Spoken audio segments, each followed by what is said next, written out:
Like and subscribe and click the bell icon to get new video updates.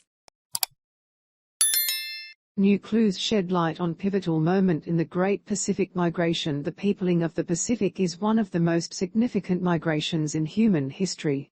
And now an archaeological discovery on a small island in Papua New Guinea has recast the early scope of this settlement, in a finding archaeologists say could explain the migration east 3 millennia ago.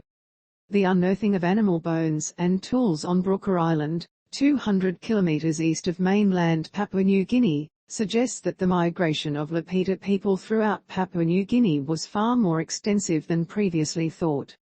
The Lapita, a group with East Asian ancestry, are archaeologically recognized as the first people to make landfall on the islands of Remote Oceania, which include Tonga, Samoa and Vanuatu.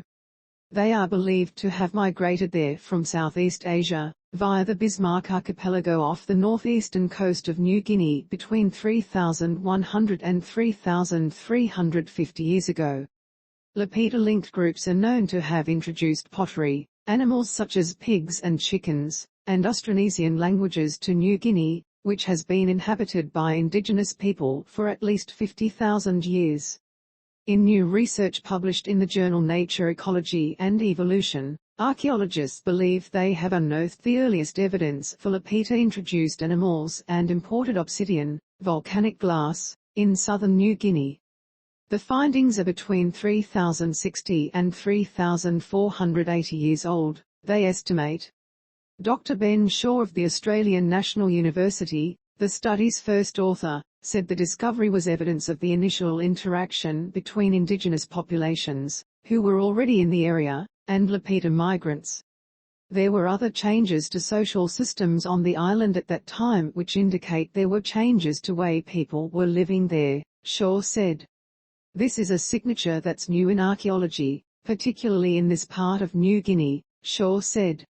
Lapita didn't stay in this area and efforts were therefore put towards going further eastward, which resulted in the colonisation of uninhabited Pacific islands like Vanuatu and all the way out to Tonga and Samoa.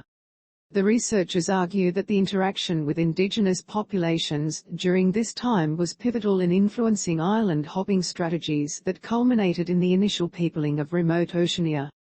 Similarly rapid but later Lapita dispersals through southern New Guinea and perhaps across the Torres Strait Islands and along the east coast of Australia, did not, therefore, occur through a terra incognita but were probably facilitated by earlier frontier interactions with indigenous populations, they wrote. The team found evidence on Brooker Island for the introduction of pigs and dogs by Lapita, which was accompanied by concurrent changes in behavior such as the use of turtle shells to make tools, and the targeted harvesting of marine animals.